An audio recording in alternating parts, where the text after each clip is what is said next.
Lyn will turn anyone into a ballista. I mean, we really are going GBA here. Like, this has always been a love letter to Game Boy Advance, and now this. So, let's get into Lyn and all of this craziness. Here she is. And I mean, of course, she looks great. She's Lyn. We have a green infantry bow unit, which anyone who had legendary Lyn is automatically just frightened at this. This is her standard attack. Lady's bow is up first, and we have slaying, a visible attack speed +6, desperation, and preempt pulse, which is a grant special cooldown -1 to unit before unit's first attack during combat.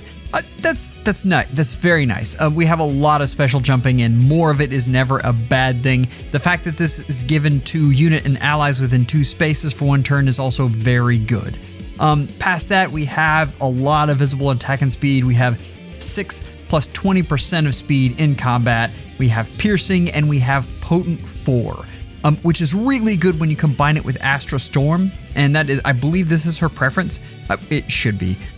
Boost damage by 40% of unit speed when special triggers, and then if unit special is ready or has triggered during this combat, Potent Follow X has triggered, and this is a big long way of saying we skip the lower damage percentage of Potent 4, and it's always 100%. So 3 attacks at 100% is really, really good. And remember, the 3rd attack on a Potent, it doesn't get shield pulsed. So that is very important. With all of the other stuff going on, this is a very simple weapon and a simple special, but it is very effective, and that is exactly what you need in the current meta. So that is a good thing. This is not bad that this has very little text. This is a very focused weapon. But we move on. There's some more interesting things down the way, and we have attack speed finish 4, which is nothing special. We have Speed Taker 4, and this is back to the great talent stuff, which is really kind of fun. Grants speed, great talent, +1 to unit. After combat, if unit attack, grants speed, great talent, +4 to unit. We've seen this all before. It's really funny that she's sharing with Brave Alphonse, and that basically this is the one effect that wasn't done by his great talent. I like to see more of these, and it's very interesting that this is inheritable. Keep that in mind. We also have inflict speed defense -4 on foe.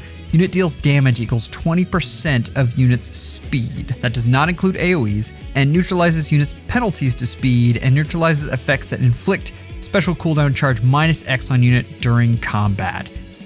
And the max for great talent is +20. All of that is really nice. When we look at the restrictions, armors and calves can't use it, and then any magic user, including dragons, can't use it. Poor dragons.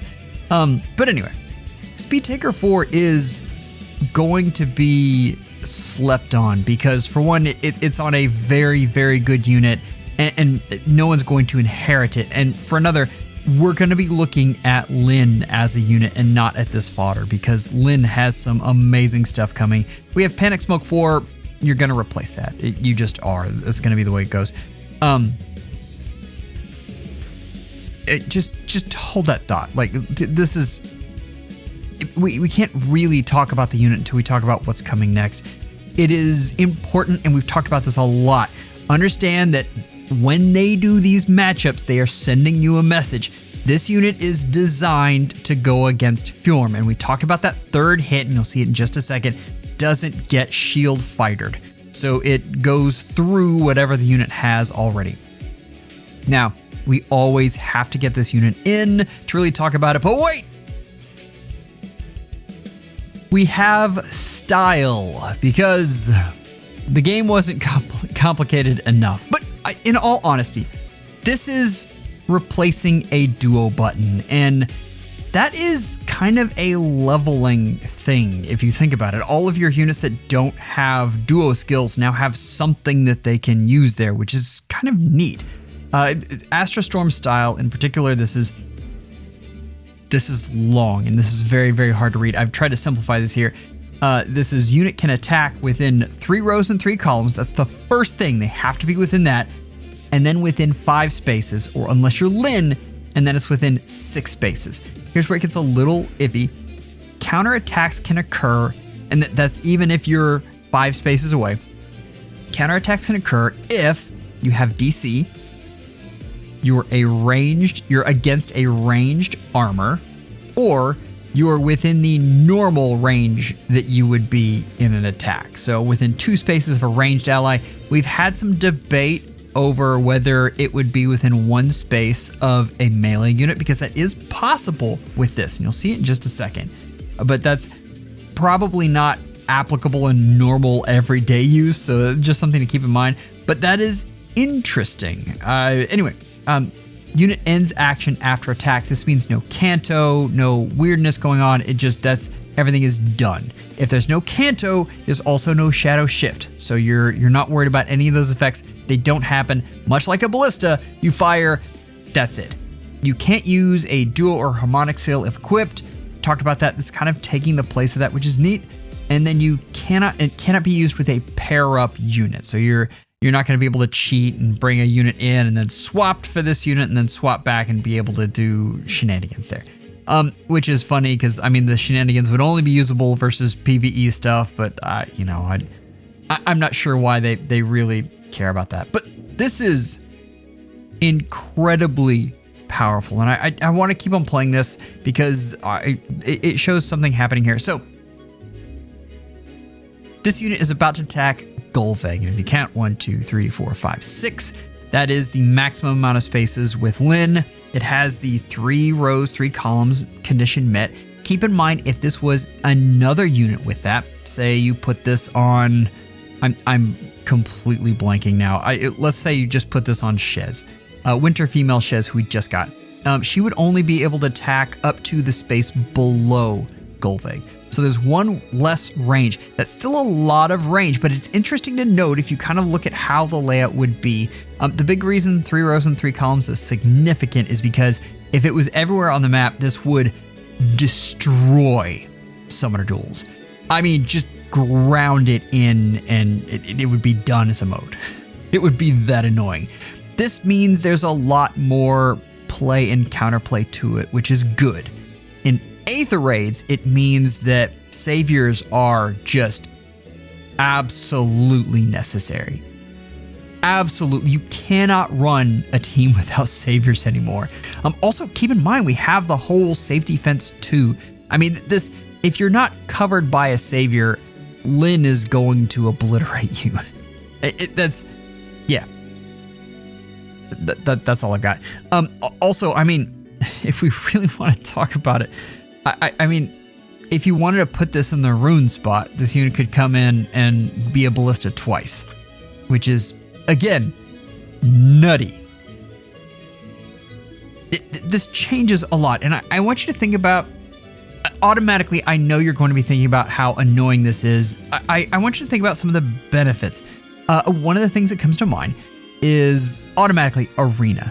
Arena has been just an absolute pain. They've really destroyed that mode. They were doing really well, and then Emblem Celica came along, and it's been tough. I want you to think about having a ranged unit on your team now, and if you can weather the first turn, most likely you can go in and take out the Celica unit with this.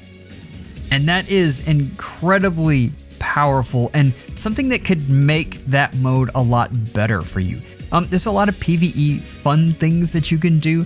I don't know that this is going to particularly break summoner duels. Sorry, Aether Raids. Aether Raids, I don't think it's going to break Aether Raids. I mean, this is very, very powerful, and I'm going to go over how powerful I think this is. But Aether Raids is in such a crazy state right now that I think this is just one more crazy thing. For summoner duels, again, this is very, very powerful, but there is counterplay in regards to positioning. So just keep that in mind. It does all across the board increase the value of saviors, and therefore also increases the value of units like Larother, who have, undefended.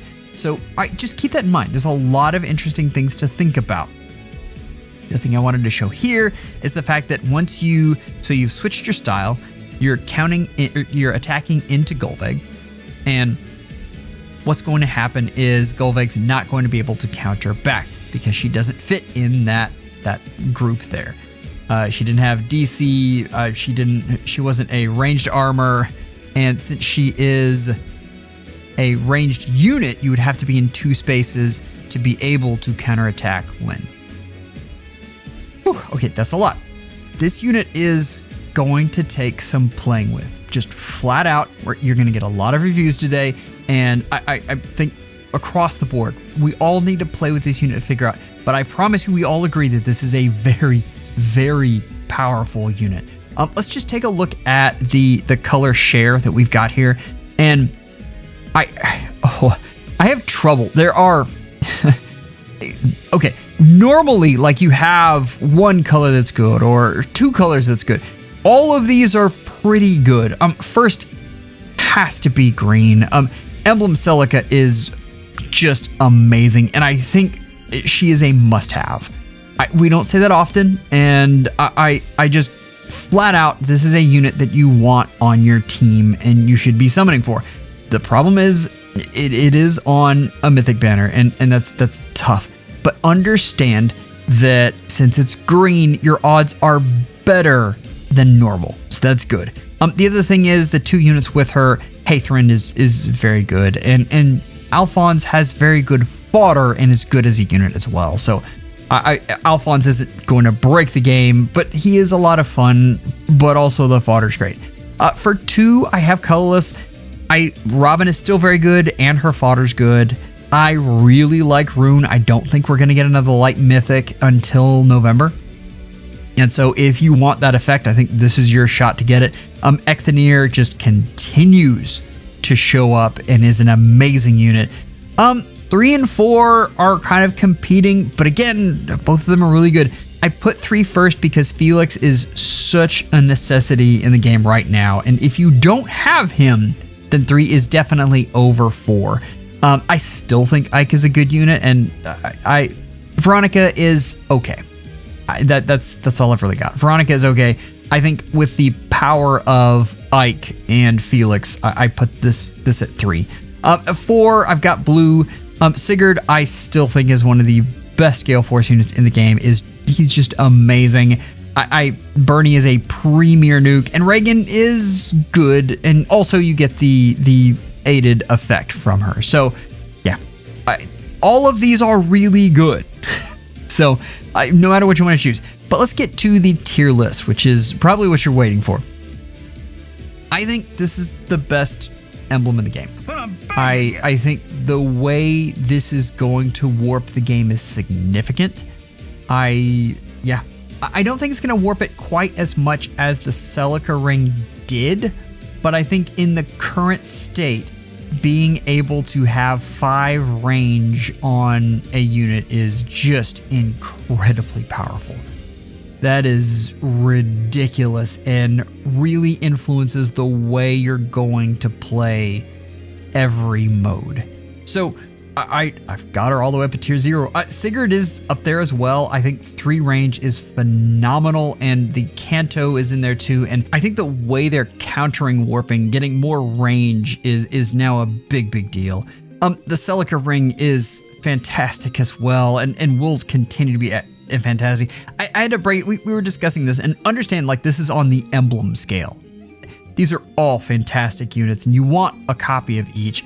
The Marth ring is still up there simply because, honestly, Shield Fighter is amazing, and getting extra cooldown will always be amazing.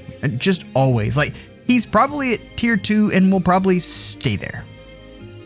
The Ike ring is... the Ike ring is still very good. It's still excellent, but in regards to how much it's influencing the meta, that's why I have it at tier 3. So all of these are excellent. I think we need to talk about the unit, though. And that is obviously... this is hard. I don't think she has the killing potential of Ninja Lucina, but that range... that's all about what ranged units are, right? That's what it is, and that unit has it. Like, that is a huge amount of range.